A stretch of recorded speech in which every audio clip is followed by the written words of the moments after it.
Varicose vein வருது அப்படின்றவங்க யாரெல்லாம் அதிகமா உட்கார்ந்தே இருக்காங்களோ அவங்களுக்கும், யாரெல்லாம் வந்து அதிகமா நிக்கிறாங்களோ ஒரு குறிப்பிட்ட நேரத்துக்கு மேல அவங்க நின்னுட்டே இருக்காங்க அப்படின்னாலும் அவங்களுக்கும் இந்த வெரிகோஸ் வெயின் வரலாம்.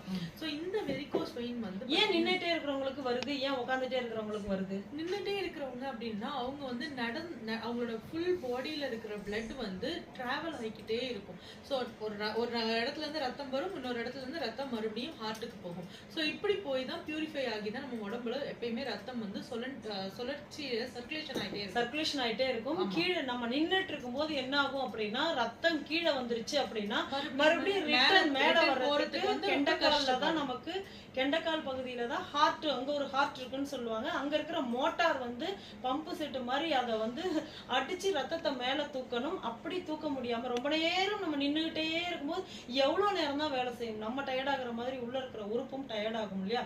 அந்த மாதிரி மறுபடியும் அது மேல தள்ள முடியாம ஒரு கட்டத்துல ஒரு ஓரமா அப்படியே தேங்கி நிக்க ஆரம்பிக்கும் நரம்புகள்ல.